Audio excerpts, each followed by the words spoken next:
मारा हरियाणा। नमस्कार, living India news देख रहे हैं आप। मैं तान्या चौधरी लेकर हाजिर हूं मारा हरियाणा। शुरू करते हैं खबरों का सिलसिला। गुल्हा विधायक देवेंद्र हंस का एक्सक्लूसिव इंटरव्यू लिविंग इंडिया के साथ हुआ, जहां पर पूर्व विधायक शमशेर गोगी पर उनकी तरफ से सीधा निशाना साधा गया। उनके बयान से हारी कांग्रेस, ये बयान दिया गया है देवेंद्र हंस की तरफ से। उन्होंने कहा कि पहले हम अपने परिवार वालों को नौकरी देंगे, फिर अपने कार्यकर्ताओं को नौकरी देंगे, और ऐसे ऐसे बयानों की वजह से ही जो है सरकार नहीं बन पाई है। उन्होंने आगे कहा है कि हमारे स्वीकार कर लिया कि हम हार गए हैं, तो हमने स्वीकार कर लिया हम हार गए हैं। इस चीज का जिक्र करते हुए भी देवेंद्र हंस नजर आए हैं लिविंग इंडिया के साथ एक्सक्लूसिव बातचीत के दौरान।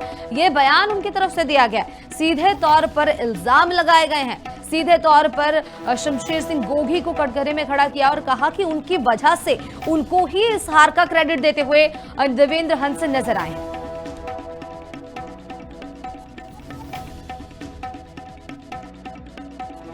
वो तो भारतीय जनता पार्टी की सेटिंग और उसके कारण हम रह गए। ये बातें ना एक धड़ाई कहता है हरियाणा कांग्रेस में। बैलेट पेपर की बात भी, परसेंटेज की बात भी, ईवीएम में गड़बड़ी की बात भी, धक्केशाही भी, साम दाम दंड भेद की बीजेपी ने अपनाया है। बाकी लोग तो आप लोगों पर ठीकरा फोड़ते हैं, भूपेंद्र सिंह हुड्डा पर ठीकरा फोड़ते, दीपेंद्र हुड्डा पर ठीकरा फोड़ते, साफ साफ कहते कि बाप बेटे की वजह से हार गए हम। जीती बाजी थी, वो भी हार गए। नहीं, ऐसा नहीं है। हमें तो कभी सुनाई नहीं दिया। हम तो रोज यही खबरें चलाते हैं। अब जब हम बैठे तब भी शमशेर सिंह गोगी कह रहे कि आज आप समर्थन मांग रहे हो, आज आप साथ मांग रहे हो, आप कमजोर हो। इसका मतलब चुनाव के वक्त में कहते कि सब इकट्ठा होकर लड़ते, सरकार बन जाती कांग्रेस की। शमशेर सिंह गोगी, हाँ, शमशेर गोगी जी तो ये बोला था भी पहले हम अपने परिवार वालों को नौकरियां देंगे, अपने कार्यकर्ता को नौकरियां देंगे, फिर उसके दूसरों को सोचते। ऐसे ऐसे बयानों से हम पीछे रहे हैं, सरकार नहीं बना पाए। उन्होंने खुद सोचना चाहिए था भी हम क्या बोल रहे हैं, सभा में क्या बोल रहे हैं। आपने तो देखा होगा चुनाव में। अब वो ऐसी ऐसी बात कर रहे हैं। तो मैं ये कह रहा हूँ मैडम जी, जिन्होंने हमें वोट दिए हैं उनको साथ रखते हुए, उनका मान सम्मान करते हुए हमने सरकार बनाने का काम करना है।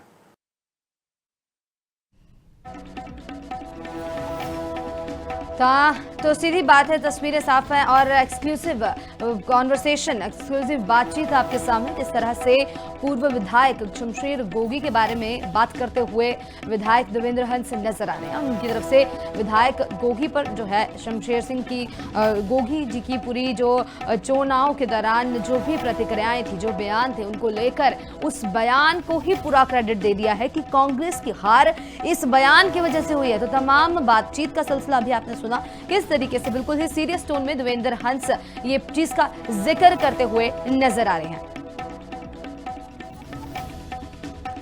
इसी खबर पर हमारे साथ जुड़ चुके हैं शमशेर सिंह गोगी, पूर्व विधायक, हमारे साथ। सर, बहुत बहुत स्वागत है आपका लिविंग इंडिया न्यूज पर। धन्यवाद। सर, अभी एक बयान सामने आया है देवेंद्र हंस जी की ओर से कि जो भी बयानबाजी आपकी तरफ से की गई है, जिस तरीके से आपकी तरफ से ये जिक्र कर दिया गया कि सबसे पहले हम अपने परिवार वालों को नौकरी देंगे, फिर हम अपने कार्यकर्ताओं को नौकरी देंगे और फिर बाकी चीजें सोचेंगे। तो इस बयान के बाद ही आपकी जो कांग्रेस की जो हार हुई है, उसका श्रेय कि हार के पीछे जो ये बयान था, इसको ही पूर्ण तौर से घोषित कर दिया गया। ये कौन है देवेंद्र हंस? ये गुल्ले वाला एमएलए? जी सर। अब जिस आदमी को ज्ञान ही ना हो, बात ही ना पता हो, और वो किसी का बंधुआ मजदूर होके बयान दे, उसका क्या इलाज है?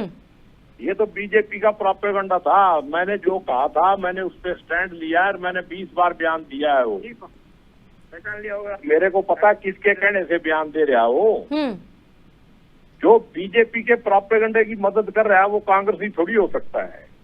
सर, अभी आपने जिक्र किया बंधुआ मजदूर है, किसके बंधुआ मजदूर हैं? जिसके हैं आपको पता ही है।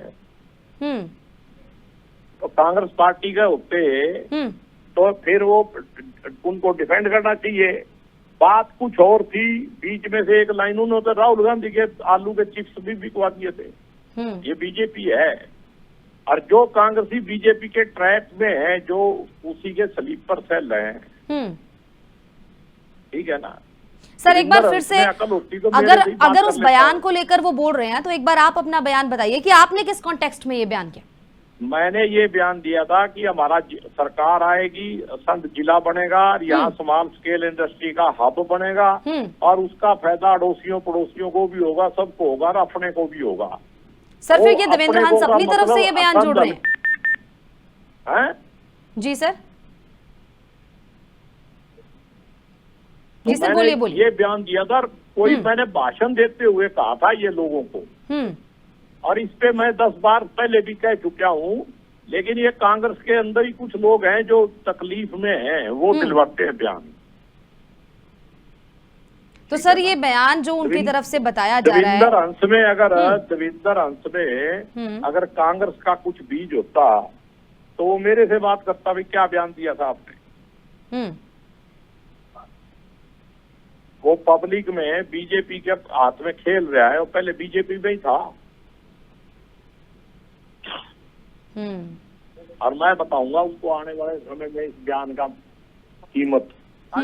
सर इससे पहले जब चुनाव हारने की बात हुई थी और जब कांग्रेस की सरकार नहीं बनी थी, तब ये चीज आपकी तरफ से बोली गई थी कि ईवीएम का हवाला देते हुए आपने इस के बारे में बात की। हालांकि अब ये दूसरी तरफ से ये बयान सामने आ रहा है, आप इस चीज को किस तरीके से इस पर मतलब आपका क्या स्टैंड है? मैंने ये कहा था कि जो 2.25% 6 और 7 तारीख को वोट पड़े और जो 7 तारीख रात को पड़े, वो कहां से 25 ने डाले। मैंने कभी नहीं कहा ईवीएम की वजह से आ रहा हूं सर, पर इस चीज का जिक्र किया जाता है कि ईवीएम के कारण बनती सरकार बनते बनते रह गई। कोई और जिसने कहा होगा वही जवाब देगा। मैं ये बात तो मैंने जरूर कही थी कि मैं बीजेपी से नहीं कांग्रेसियों से आ रहा हूँ। सर ये कहीं ना कहीं आपसी मतभेद का नतीजा है? हो सकता है किसी को तकलीफ हो मेरे से। मैं तो देवेंद्र हंस को कभी मिला नहीं, ना मैं जानता उसको। ठीक है जी सर। तो तमाम बातचीत आपके लिए, आपकी तरफ से हमारे साथ की बहुत बहुत धन्यवाद। किस तरीके से लगातार जो कांग्रेस पार्टी है उसमें बयानबाजियों का सिलसिला लगातार जारी है। हालांकि देवेंद्र हंस की तरफ से जो बयान देकर जो कल एक्सक्लूसिव बातचीत में उनकी तरफ से बयान दिया, उसके ऊपर अब हमने शमशेर सिंह गोगी का भी बयान सुन लिया, किस तरीके से अपना जो है पक्ष रखते हुए नजर आए।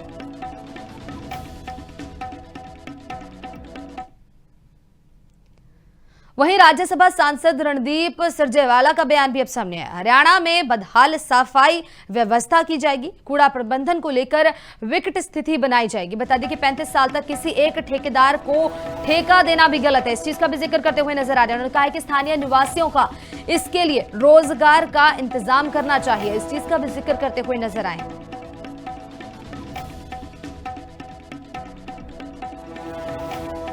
हरियाणा में कूड़ा प्रबंधन को लेकर एक विकट स्थिति बनी है, जिसमें मैंने ये कहा था कि 35 साल तक एक ठेकेदार को कूड़े का ठेका देना गलत है।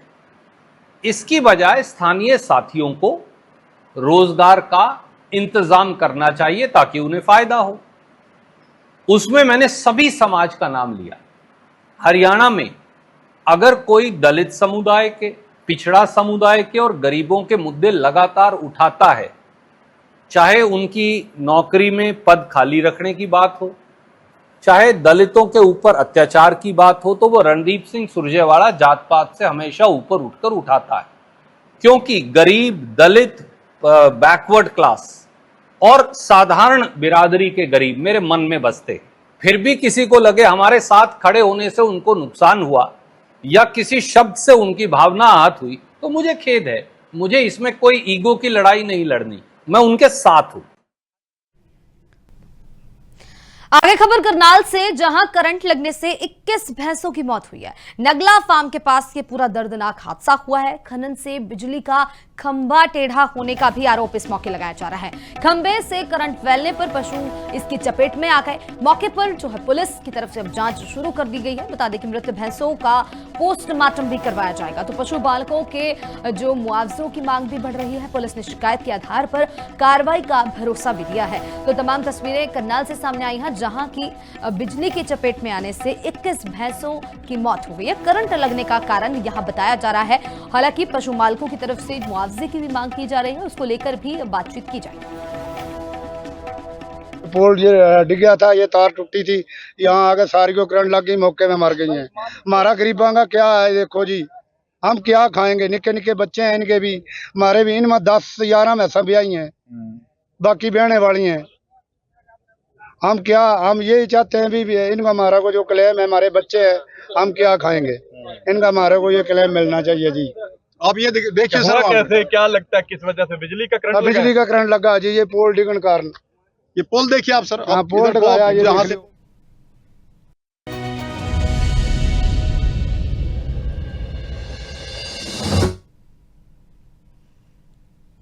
हरियाणा के बाद चलिए अब आपको ले चलते हैं हिमाचल में।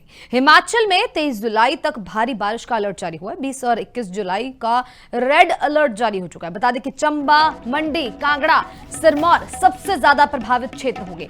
21 जुलाई को कुल्लू भी रेड अलर्ट में शामिल हो चुका है। 20 से 22 जुलाई के बीच बारिश सबसे ज्यादा रिकॉर्ड की जाएगी। कई अन्य जिलों में भी ऑरेंज और येलो अलर्ट जारी हो चुका है। भारी से अत्यधिक भारी बारिश की चेतावनी इस मौके दी गई है। लैंडस्लाइड और बादल फटने का खतरा भी लगातार बना हुआ है। लोगों के सतर्क रहने की अपील भी की जा रही है। प्रशासन की ओर से तमाम जो ये एडवाइजरी भी जारी की गई है। चंबा, मंडी, कांगड़ा, सिरमौर में सबसे ज्यादा बारिश होने की उम्मीद जताई जा रही है। बता दें कि हिमाचल में 23 जुलाई तक भारी बारिश का दौर जारी रहेगा। तमाम तस्वीरें भी जो आती रहेंगी। 20 और 21 जुलाई की अगर हम बात करें तो 5 जिलों में रेड अलर्ट जारी हुआ है। चंबा, मंडी, कांगड़ा, सिरमौर सबसे ज्यादा प्रभावित क्षेत्र होंगे। और किस तरीके से लगातार जो है वहां के लोगों को ये अपील भी की जा रही है कि तमाम जो मौसम के चलते हुए बेवजह बाहर ना जाने की सलाह दी जा रही है।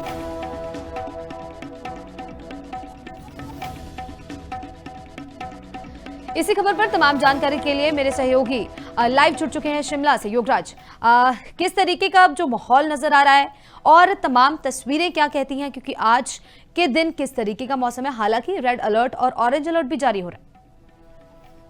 देखिए, आज से हिमाचल प्रदेश में जो मौसम का मिजाज है वो बदलेगा और मौसम विभाग के मुताबिक मानसून आज से सक्रिय हो जाएगा, जिसका असर कल और परसों यानी 20 और 21 जुलाई को पूरी तरह से देखने को मिलेगा। 5 से 6 जिले ऐसे हैं जहां पर भारी से अत्यधिक भारी बारिश जो है वो हो सकती है और सलाह दी गई है कि इन जिलों में जो लैंडस्लाइड संभावित क्षेत्र है, नदी नाले हैं, वहां पर ना जाएं। पर्यटकों को भी ये एडवाइजरी जो है वो जारी की गई है। कुल्लू, कांगड़ा, चंबा, सिरमौर ये जिले हैं जहां पर भारी बारिश जो है वो देखने को मिल सकती है अगले 2 दिन तक। हालांकि 23 जुलाई तक हिमाचल प्रदेश में मौसम खराब बना रहेगा, मानसून सक्रिय जो है पूरी तरह से रहेगा। हालांकि इस तरह से जो है अलर्ट के बाद जो है वो प्रशासन भी सतर्क हो गया है। सरकार की तरफ से तमाम जिला के जो जिलाधीश हैं उनको ये निर्देश दिए गए हैं कि वो हालातों को देखते हुए स्कूल पर अगर छुट्टी करनी है स्कूलों में, हालांकि आज रविवार का दिन है, कल और परसों जो है वो वर्किंग डे है, तो ऐसे में अगर छुट्टी की आवश्यकता हुई, रेड अलर्ट वाले जो जिले हैं वहां पर जो है वो बच्चों को छुट्टी की जा सकती है। डीसीज पर ये फैसला जो है वो छोड़ दिया गया है कि वो हालात देखकर जो है इस पर फैसला ले सकते हैं। इसके अलावा सड़कों को जो है वो बहाल करने के लिए भी जो मैन फोर्स है और जो मशीनरीज हैं वो डिप्लॉय की गई हैं ताकि भी किसी भी तरह की परेशानी जो है लोगों को ना उठानी पड़े, क्योंकि सेफ सीजन भी जो है वो शुरू हो गया है। तो ऐसे में बागवान भी परेशान होते हैं जब सड़कें बंद होती है। तो प्रशासन की तरफ से भी पूरी तैयारियां हैं और पिछले जो अनुभव रहे हैं 2-3 वर्षों के हिमाचल प्रदेश में मानसून को लेकर, उसको देखते हुए सरकार पूरी तरह से इस बार भी अलर्ट मोड पर है। और जिस तरह से एडवाइजरी जारी की गई है इसके बाद से सभी विभागों को, चाहे जल शक्ति विभाग हो, बिजली विभाग हो या पीडब्ल्यूडी विभाग हो या राजस्व विभाग हो, सभी को जो है वो अलर्ट रहने के यहाँ पर सरकार की तरफ से दिशा निर्देश दिए गए हैं अगले 2-3 दिनों के लिए।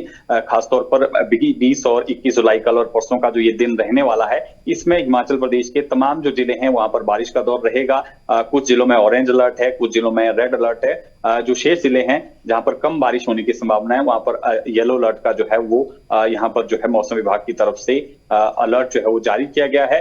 फ्लैश फ्लड की संभावनाएं भी रहती हैं। जब इस तरह की भारी बारिश होती है तो कई बार बाढ़ जो है अचानक आ जाती है, नदी नाले उफान पर आ जाते हैं। तो ऐसे में नदी नालों से दूर रहने की यहाँ पर जो है अपील की गई है कि लोगों को कहा गया है कि नदी नालों के समीप ना जाएं और यात्रा जो है वो कम करने की सलाह दी गई है, क्योंकि कई बार अचानक से लैंडस्लाइड हो जाता है और दुर्घटना जो है वो हो जाती है। तो ऐसे में जो जरूरी यात्राएं हैं उनको ही अगले 2-3 दिन जो है वो करने की सलाह दी गई है मौसम विभाग की तरफ से भी और प्रशासन की तरफ से भी। तो तमाम तैयारियां जो है सरकार की भी है, लेकिन कहीं ना कहीं लोग जो है जिस तरह से पिछले अनुभव रहे हैं उसको देखते हुए जब भी बारिश का इस तरह का रेड अलर्ट होता है तो थोड़ा चिंता में आ जाते हैं। लेकिन फिलहाल हिमाचल प्रदेश में आज के दिन भी रुक रुक कर कुछ इलाकों में बारिश हो रही है और कल से जो है वो मानसून पूरी तरह से सक्रिय होगा। जी योगराज, तमाम जानकारी के लिए बहुत बहुत शुक्रिया। तो किस तरीके से आने वाले समय में जो मौसम रहेगा उसका हमने आप तक जो है पहुंचाने की कोशिश की है। तमाम जिलों में रेड अलर्ट जारी हुआ है, हालांकि कई जिले ऐसे भी हैं जहां पर येलो अलर्ट जारी हुआ है। सावधान रहने की जो प्रशासन है उनकी ओर से तरफ से जो अपील है वो भी की गई है।